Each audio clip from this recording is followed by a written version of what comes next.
Hello, beautifuls. I'm going to apologize right at the start. You're going to hear background noise. It is the nicest day that we have had here in quite some time, and people are out in full force and are very exuberant.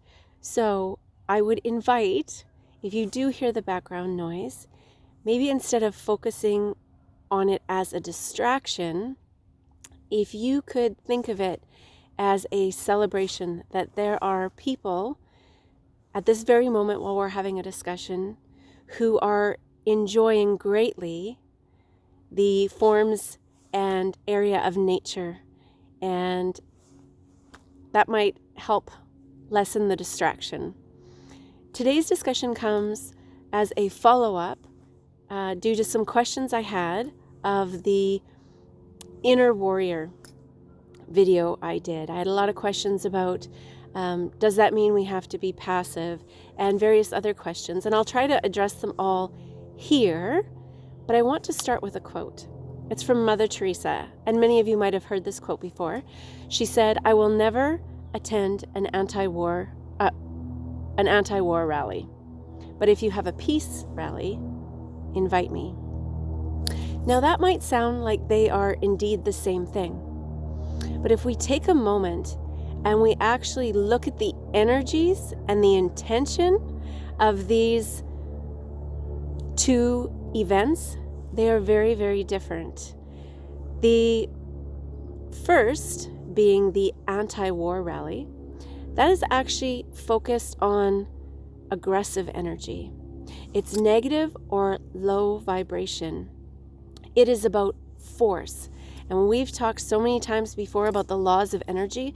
What we resist persists. It will push back.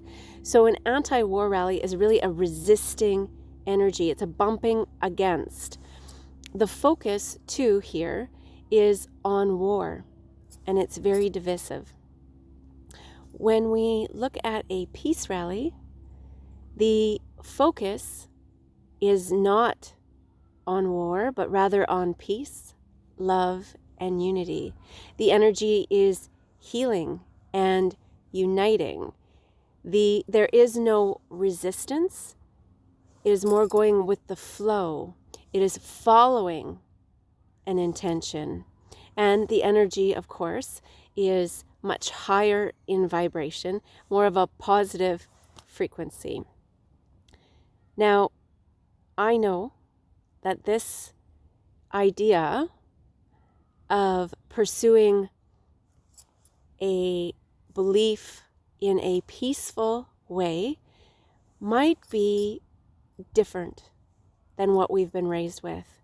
In our society, we have been told what a warrior looks like, how we can accomplish change, and it is usually with force. The invitation today is to accept an alternative perspective, a complete 180 of what we've been conditioned to believe that a warrior is. When we are desiring change, and it comes from a place within, we're wanting what is best for everyone involved. And if we foster that to the point that there's no longer a conflict within us, the idea of an enemy simply ceases to exist. We are merely promoting a cause, emphasizing change, without there having to be an enemy or something that we need to fight. It becomes a peaceable action. Because there is no inner conflict, there can be no enemy. You may question the effectiveness of being a peaceful warrior, of peaceful protests, and of the acts of non-compliance. But I want to share with you today 3 examples that we can look to on how effective being a peaceable warrior can be.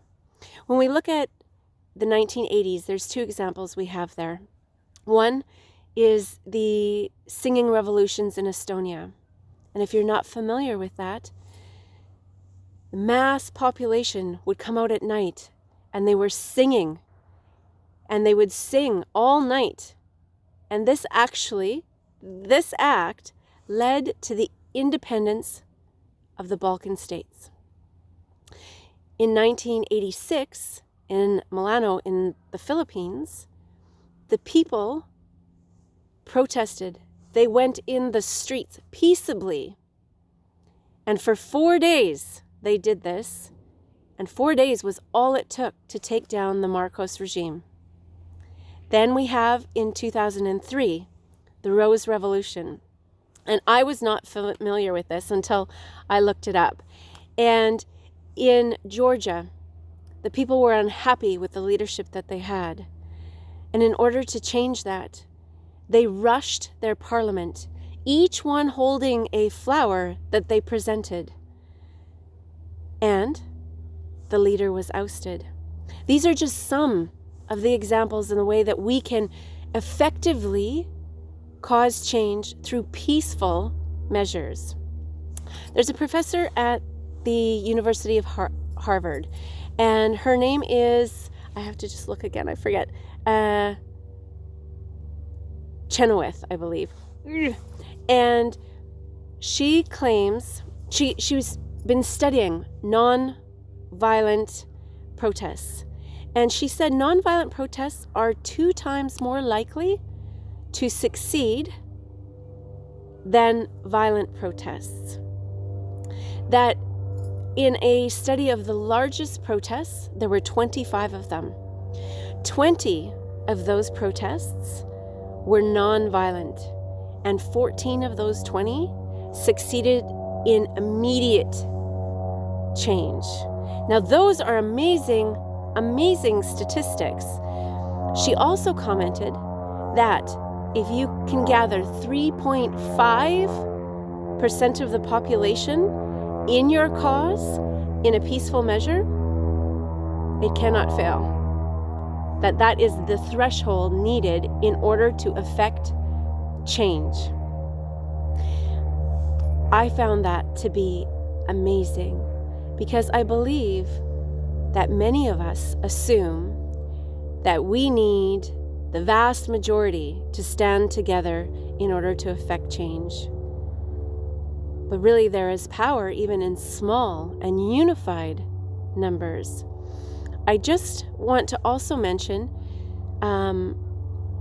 Dr. Chenoweth, sorry, I keep forgetting that name, had stated that, and I'm just going to read it. She says, civil disobedience is not only the moral choice, but by far the most powerful way of shaping world politics and change in general. To be a warrior of peace, we need to come from a place of understanding, a place of creating awareness and compassion. I hope that this answered some of the questions and expanded some perspectives. Thank you so much for tuning in today. And as always, until we speak again, please be well.